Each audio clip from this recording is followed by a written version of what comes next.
Welcome in, everybody, to Fantasy Pros MLB. This is Leading Off Live, brought to you by PrizePicks. Sign up today. Use that promo code Leading Off when you do. It's me, Joey P, Joe P's a P, and look who's back.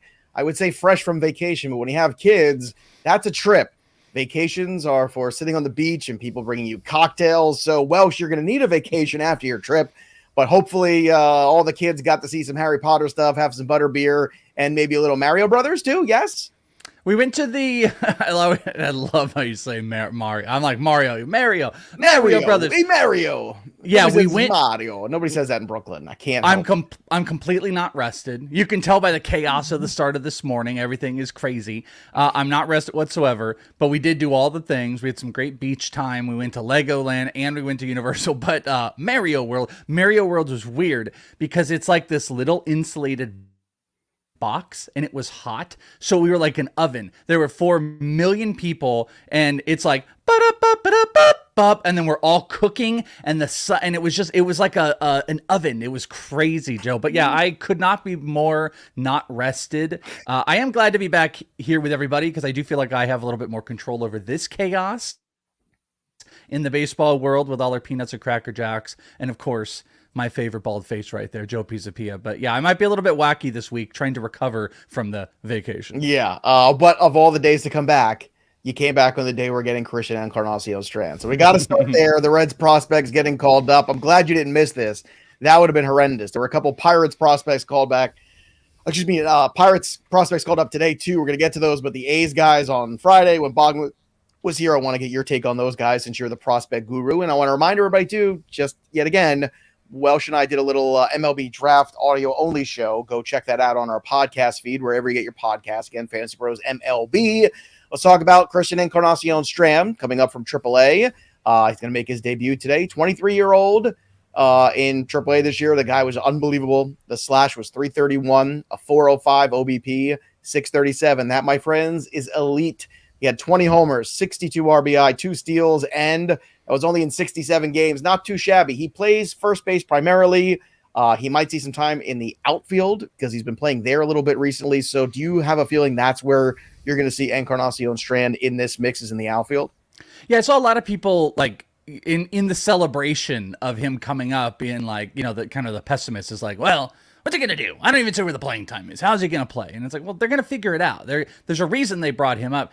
I kind of also tend to think this might be the prelude to like a move or two, moving a couple guys off, you know, not that they're looking to be sellers or anything like that, but, you know, maybe they're going to, get a couple of the outside pieces that could get out, but he can, like you said, he could play third. That's where he came up. Don't know if he's going to play there. I think Spencer Steer, in my mind, is going to take over and man that third base spot. I think Nick Senzel could be trade block, could maybe even be coming off here a little bit soon. And I think Strand plays first. I think he plays DH, and I think he can play that corner outfield spot.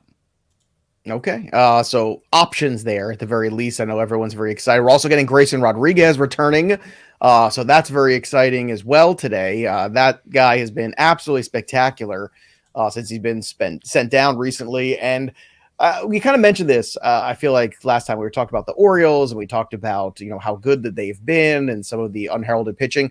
It also has to go with Adley Rutschman too, by the way. Nobody has more strikes called outside the strike zone this year than Adley Rutschman. He's at over 50 right now, which is a big help to a pitching staff that doesn't have a lot of quote unquote star power around it. So if Grayson Rodriguez can transfer what he's been doing in AAA and some of these big strikeout starts he's had and bring that up to the big leagues, if he's somehow floating around in your league, I don't know how that's possible, but if he is in a shallower league and somebody just missed this, go get this guy immediately and add him. But Rodriguez is almost, I would say, effectively like that trade deadline deal for the Orioles. Well, sure. It feels like there's an opportunity for them to add this guy. And if he pitches up to his ability, you could have another frontline starter here. And the Orioles are not going away. I think they made that very clear heading into the All-Star break. And looking at the rest of these teams right now, the Yankees are scuffling. The Orioles are going to hang around. I completely agree with that. And Grayson's going to be interesting. I mean, you say like Grayson coming up and Adley as good of a catcher as he's been.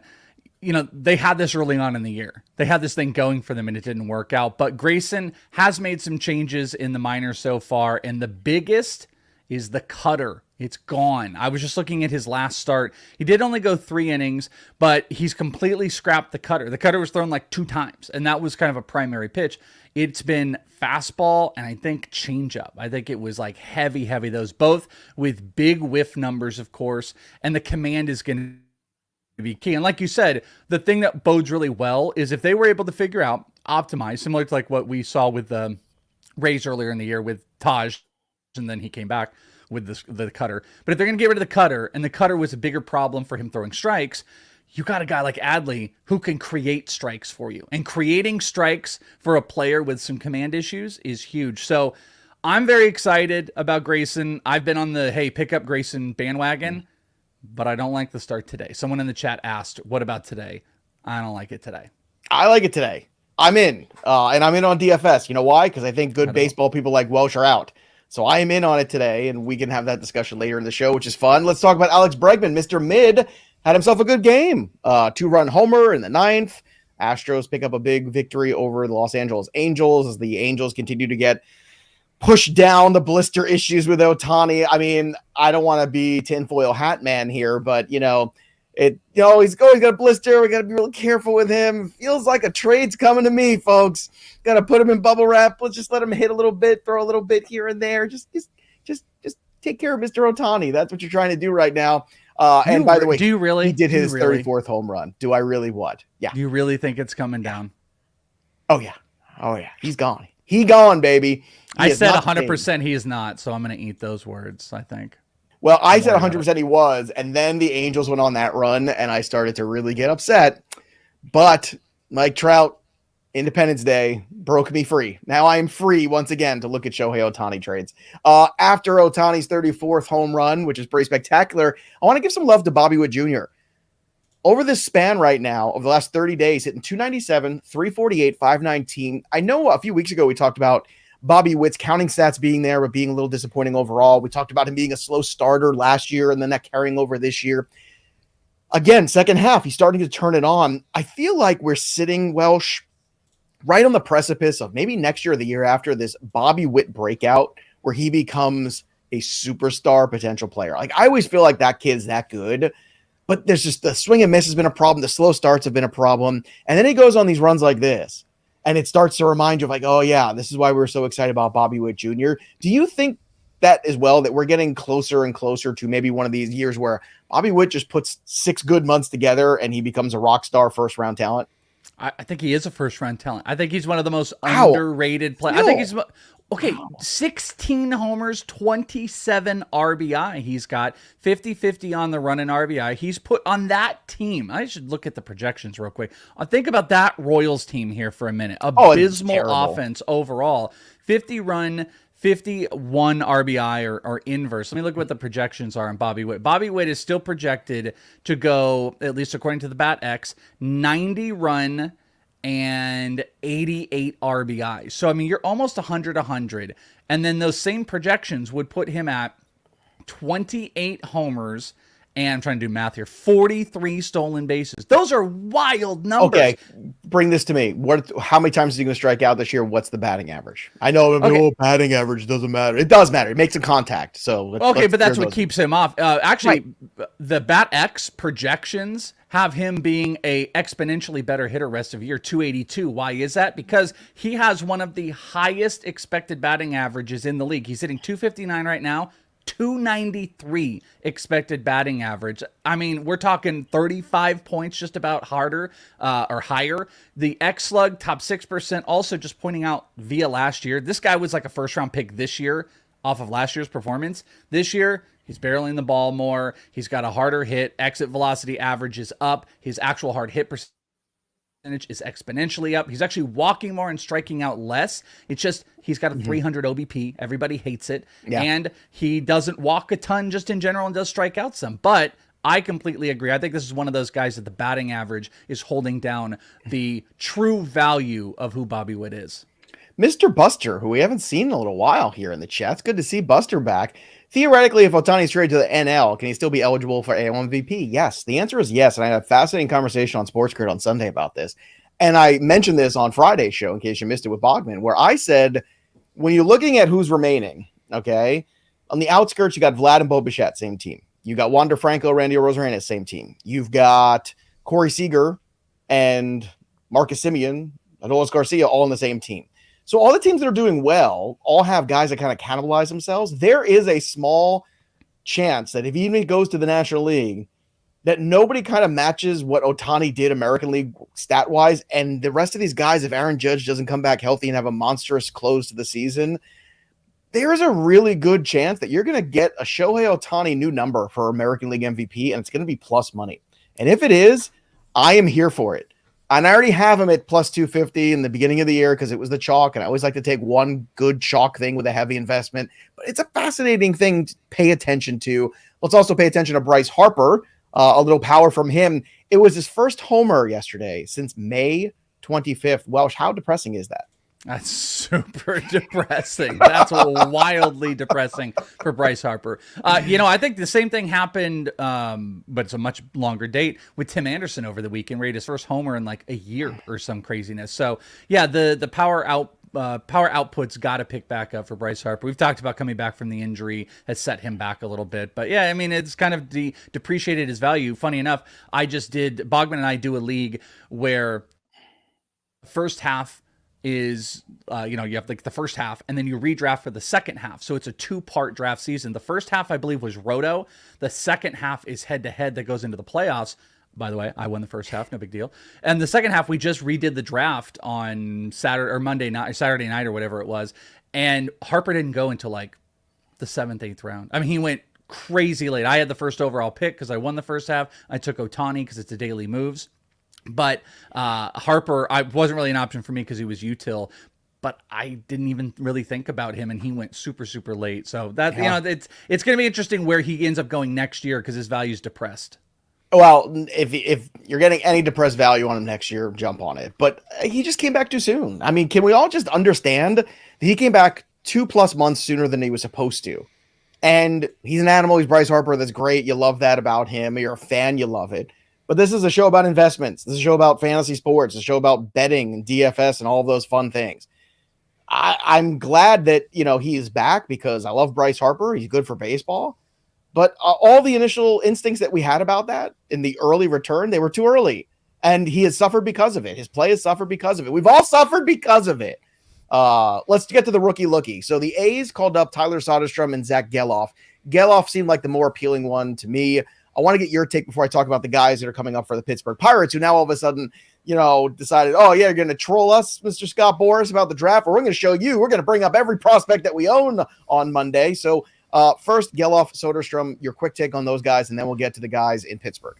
Yeah, this is actually one of those like rare, like really on it ones. I had done this over on the CBS show. We were looking at some second half guys, and I had targeted both Geloff and Soderstrom as players that the A's should be looking at very soon because they've been at AAA. Geloff is a primary, he's a catcher, but he's a primary first baseman now. He's moved off. Huge power, huge EVs this year. He put up like a 117, I believe, over in the PCL. Just big, massive power while hitting 254 in AAA with 20 homers. Strikeouts a bit of an issue. Geloff was in the AFL last year, kind of become a more complete player now that he's hitting for more batting average, can strike out a bit as well, but he runs, makes good contact, did that right off the bat. I think Geloff is the more intriguing one. Deeper leagues, I would definitely look at Soderstrom. So those are my kind of two quick takes on those. All right, let's get to the guys from Pittsburgh. Endy Rodriguez from AAA coming up today, 23-year-old catcher. So, yeah, Davis come up already. Now you have another catcher, but Davis obviously been playing the outfield in some other spots. 268, 356, 415, 6 homers, 38 RBI, 4 steals. I mean, I don't know how excited I am about this player from the slash line, to be honest with you. And then Quinn Priester is apparently on his way as well. He's going to make his debut, it seems like today from what I saw, I believe. So, that's coming as well. Now, his ERA was 4.31. He's not pitching all that well, 136 whip. I know he's got the big strikeouts, 84 strikeouts in 87 innings, but the 35 walks and the 18 starts. So what are your thoughts on these two guys and whether or not you should be spending any fab on Quinn Priester or on Endy Rodriguez from Pittsburgh? I'm not really on either one. And Indy's interesting, especially in a catcher league, 2-catcher league. Maybe that would catcher be league, sure. Yeah, you'd want to take a look at. I'm very much not in on Quinn Priester. I haven't been. His last start 52%. He's a big fastball guy, so between his four seam and his sinker, threw it over 60% of the time. 24 swings on his sinker, 0 misses. He had 0 swing and misses on a 50+% pitch thrown. His slider, 17%, had 43% swing and miss. His curve, so he has 4 pitches he throws double-digit percent of the time. 2 of them had absolutely 0 swing and misses in the game. It was a slider and four seam that got some. I just don't particularly. I'm not enamored with him. He might have a good start or two when the command is on, but I would stray away from him. Andy Rodriguez definitely can, play some other spots, but Henry Davis is there as well. Deeper leagues or 2 catcher leagues, I'd look at Indy. All right, let's get to the injury report. A lot to get to here. We had Shane Bieber go on the IL. Now, the good news for Bieber is that they said he's not going to need surgery, so they're going to give him 2 weeks to rest, and we'll see what happens from here. But they say the elbow's not going to require surgery, but this is great news for Cleveland because they're right in the thick of this, and thank goodness for, their Tanner Bybee start yesterday was good. Gavin Williams has been good. Like, the kids have stepped up in this void, so we'll see. Eloy Jimenez, stop me if you heard this one before, has a leg injury, the groin area, the hamstrings. I mean, anything lower body, that's Eloy Jimenez. I'm going to call him a lower body injury Jimenez. That's what I'm going to call him from that. A lower body injury. Fernando Tatis Jr. was day-to-day after twisting his ankle on Saturday. He did play yesterday. Sal Perez was removed yesterday with a hamstring injury. Aroldis Chapman, who was in my waiver wire video a couple weeks ago when he got traded, I said, look, I know they're saying he's not going to close, but he might close at some point. Now, you had Will Smith get used in this game yesterday to go multiple innings, and then Chapman came in to get the save, and he was very good. It was his first save. If he's still floating around there in the waiver wire, you got to add this guy. You have to give yourself some insurance. I don't know why people haven't already. He's got experience in playoffs. God bless Will Smith. I know he's got some of that too, but Chapman, historically, I still feel like by the time we look up in August 1st, I feel like the job's going to be his. Framber Valdez did leave with a left cramp, but that's all it was. So that is a sigh of relief for everybody who manages him. Josh Donaldson goes to the IL. Bryce Miller off the IL from that blister. And Aaron Judge took BP, but still no timetable for his return. That's going to be his memoir, I believe. No timetable for his return. That's it's like No Country for Old Men. It's the Coen Brothers movie, and the Welsh obviously loves that. He's going to fix some kind of audio thing, I believe, because he's either that or he did not like my joke. One of those two things. Oh, he is back here. So he was fixing some internet things. He froze for a second. All is well. Let's get to the 3 up and 3 down. Garrett Cole was dominant, 11 strikeouts, 6 innings. Very good. Unfortunately, the Yankees lost this one at the end. Masataka Yoshida, 3 for 5 with a granny. He's still having a very good season. Mookie Betts, 4 for 4 over the weekend with a solo homer. Perfect day against the Mets. Bad yesterday, Justin Steele, 6 Ks, 6 earned, and 6 innings, 10 hits. Not a Justin Steele start we're used to.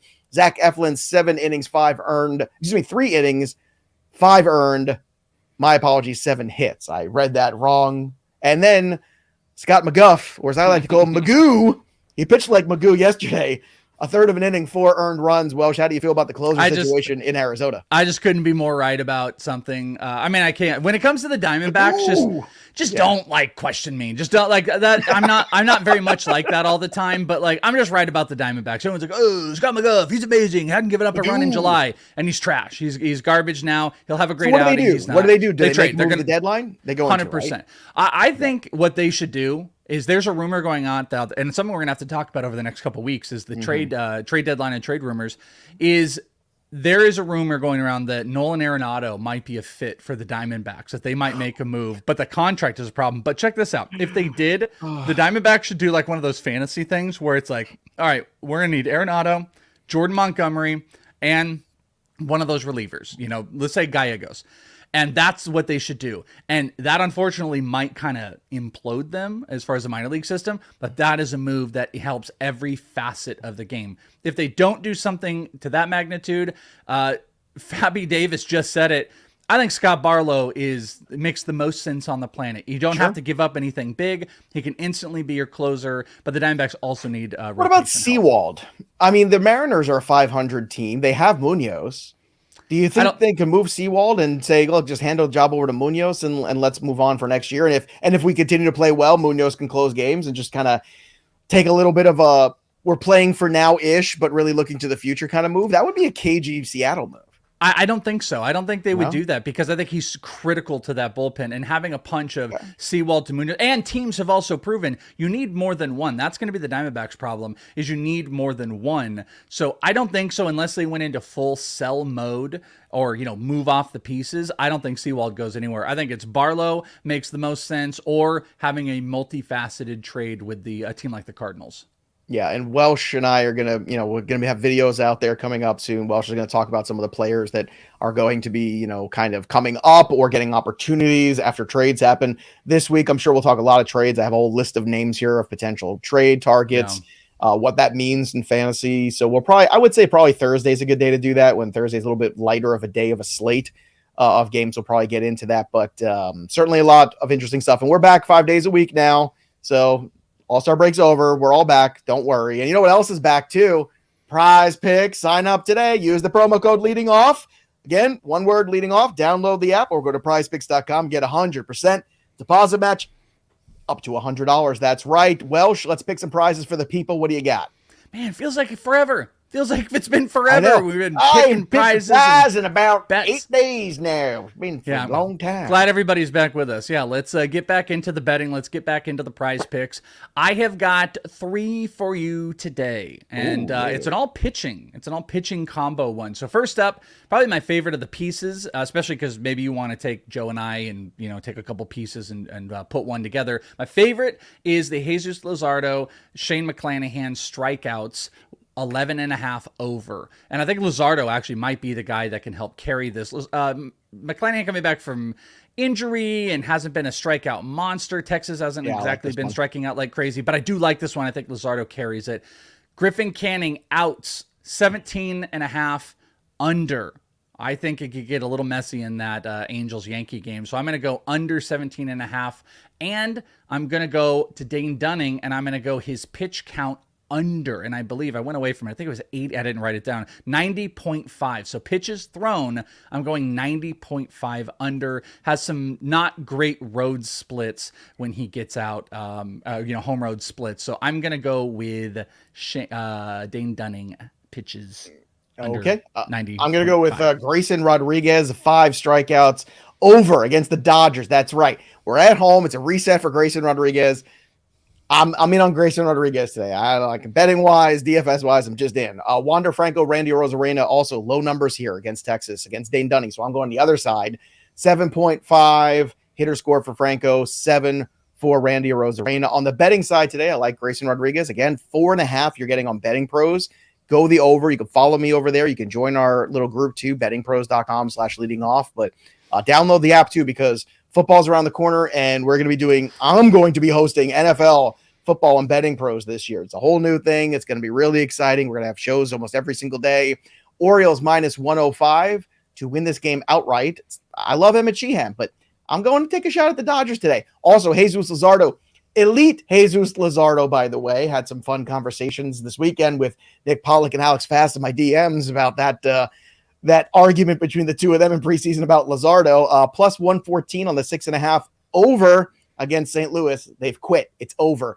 And the Marlins to win that game at +104. So you can go little skinny little parlays, double dip on Luzardo K's over, Marlins +104. You get a really nice number on that if you combine. Same thing with Grayson and the Orioles winning. Welsh, what do you have on the betting slate today? Skinny is it like a skinny margarita? You just it is like a skinny margarita. What's a skinny skinny parlay? It's when you just do the 2 in the same game. You keep it simple, because when you like a pitcher and you think they're going to perform well, then the probability of the win goes way up. So when you're getting anything close to even money on it, like in that setting, like +105 or anything like that, you jump on it. And when you put those two things together and you get both of them right, you're in good shape. Even if you bet them both separately, you could extensively basically break even as well. So you're not really losing, but there's a big win potential. The only downside is if the pitcher pitches poorly and you get a loss, well, then it's a bad day. But I don't think that's going to be. We'll see how it goes. That's nice. And it's low calorie. So there you go. It's low calorie, less filling. It's delicious. Try it. Skinny parlay. All right. So I've got a lot of my total stuff going on here. Angels team total runs 2.5 -105. That is through the first 5 innings. kind of like that one. Luis Severino has not been the Luis Severino. I believe he's given up 7 earned runs in each of his last 2 starts. Angels offense, Shohei Ohtani laying out. I'm also going with the Angels Yankees total runs through the first 3 innings, 2.5 over. So I also don't necessarily trust Griffin Canning. So Canning and Severino, not pitching options I love, so betting against. So this is total runs between both teams for the first 3 innings, 3 runs. Angels team total runs 2.5, 105 over the first 5 runs. And then kind of like what Joe was going on with the other game, I'm just going to go Tampa Bay money line minus 125 back in Shane McClanahan. That is full game money line minus 125 for Tampa Bay. All right. Also, don't forget, everybody, about Sorare MLB. It's fun. It's free. It's fantasy. FantasyPros.com/collect. Join today. You got digitally licensed cards from 30 MLB teams. You create your squad. You scout. You buy. You sell. You make moves. You do all those things. See, kid? And then you go out there and you win the Sorare Championship. And you go out there and win MLB TV free stuff. Or you can go play in a league at FantasyPros.com/leading off league. So go check out Sorare today. It's MLB. It's fun. What do you hate fun? Of course you don't. You love fun. Everybody loves fun. Let's just this show every single day. All right, let's get to DFS. DFS is a lot of 4 outcome games today, so I'm not a big fan of those. So I'm going to just stick with what I'm already invested in. Grayson Rodriguez at 7.7K. It's cheap. I can get all the hitting I want. It's Oppo, low roster percentage, first start back in the big leagues, blah, blah, blah, blah. Let's go. Let's have some fun in tournaments. My cash game guy is Jesus Luzardo at 10.3. That's where I want to go. And then stacks. You got the Yankees. You got Tampa. You got Baltimore. I know the Yankees people are going to say, what? The Yankees? Today's a good day to be a Yankee. Henry Davis, 2.8. Seiya Suzuki, 2.7. And your boy Geloff at 2.7. Using some of the kids. They're cheap right now. Shohei Ohtani is my home run call because I'm behind and I just want Shohei Ohtani to just keep hitting runs. I'm going to call myself Johei Ohtani. I'm going to get a shirt made on the Johei Ohtani. Yeah. Please do Shohei that. Ohtani. Please. Yeah. I mean, I just want a picture of my face on Shohei Ohtani's incredible body. I wish I was 6'4" or whatever he is. And, 220, just magnificent athlete. Not, Johei Ohtani is going to be the most underrated all-time moment of this show. This happened on Friday. Ohtani. I accidentally said Johei Ohtani and Scott Bogman lost his mind. Wow. So you weren't here for this, but yeah. So Johei Ohtani, let's go. Where are you going with your home run call today? Well, I was on the sheet before you and I picked Shohei Ohtani. So I'm also going with Ohtani. Yeah, I mean, going up against Severino, it's kind of been a disaster, especially on the home run front. I do think there's a couple options you can go with, but I did want to play it easy today, and I am throwing myself out with and Johei Ohtani. There you go. All right. Nice times there. We'll get a home run board hopefully tomorrow. Again, lots of crazy stuff going on. Very busy times with NFL season ramping up, but we're not. Where are we at? We're getting. It's a pretty tight race at the top, right? It is. It's been Tater. It's been Razor. It's been the usual suspects. The last board I have is this, but I know it's not correct. Yeah, it's Razor and Tater still at the top. So I know after this weekend we need an update. We'll get that again.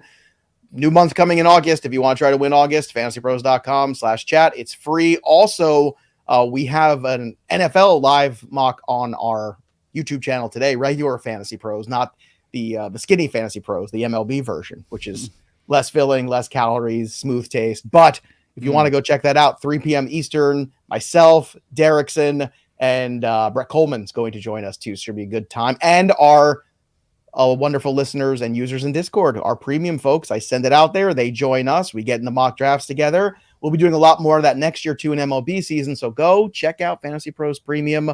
Go join our Discord. Again, FantasyPros.com/premium. That's the way to go. Or you could drop a comment below and win a 1-year free premium upgrade. Somebody won last week. We finally got them hooked up from the June winner. Ooh. Be the July winner. We want you to be the July winner. That's what we want. Great to see you back, Welsh. I missed you, buddy. So it was great to have you back on the show today. Warm-up show. It's kind of a warm-up show. Kind of getting back into it. The YouTube that one part of the show there. where you were an illusion, where you disappeared, then you came back. I love that. Big fan of that. Little warm-up show. We'll be good. We got a lot of things to break down tomorrow. We got the rest of the way through, so hopefully everybody is ready to rock with us through the rest of the season. I'm very excited for all the skinny parlays and peanuts. All skinny parlays. That's right. All of the money with none of the guilt. That'll do it for us, but the story of the game goes on for the Welsh. I'm Johei Ohtani. We'll see you next time, kids. Enjoy